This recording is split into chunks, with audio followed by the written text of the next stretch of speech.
नमस्कार, मी स्नेहल चौधरी. आपण पाहत आहात एलएस मराठी. पाहूयात काही महत्त्वाच्या घडामोडी. अमरावतीच्या दर्यापूरमध्ये शिवसेनेचे नेते बच्चू कडू यांचे जंगी स्वागत. बच्चू कडूंना गदा आणि भगवी शाल देऊन शिवसैनिकांकडून स्वागत. सातपुड्यात वादळी वाऱ्यासह अवकाळीचा तडाखा. गारपिटीमुळे गावरान आंब्याला मोठा फटका.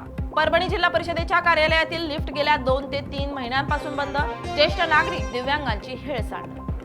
बुलढाणा मेहकरमध्ये स्वतःचेच अपहरण करून बापाकडे मुलाने मागितले 40 तोळे सोन्याची खंडणी. अवघ्या 12 तासात तरुणाच्या अपहरणाचा बनाव उघड. बुलढाणा जिल्ह्यात खळबळ. दुय्यम निबंधकासह 6 जणांवर फसवणुकीचा गुन्हा. जमिनीच्या व्यवहारात सरकारी नियमांना केराची टोपली. नाशिकमध्ये रिक्षा चालकांची सिटी लिंक बस कर्मचाऱ्याला मारहाण. मारहाणीनंतर बस चालकांचा संप. प्रवासी सेवा बंद असल्यानं प्रवाशांचे हाल. नाशिक वादळी वाऱ्यानं झाडाची फांदी कोसळली. कांदा वाचवण्याच्या धडपडीत शेतकऱ्याचा दुर्दैवी अंत. बागलाण तालुक्यातील घटना. अकोल्यात 10 वर्षीय मुलीवर अत्याचार. पोलिसांच्या अथक प्रयत्नानंतर नराधम आरोपी गजाआड. बुलढाणा देऊळगाव राजा शहरातील बाजारपेठेत भीषण अग्नितांडव. 5 ते 6 दुकानं आगीच्या विळख्यात. लाखोंचं नुकसान. आगीचं कारण अस्पष्ट.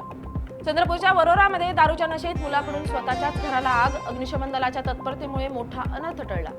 या होत्या काही महत्त्वाच्या घडामोडी. पाहत रहा एलएस मराठी.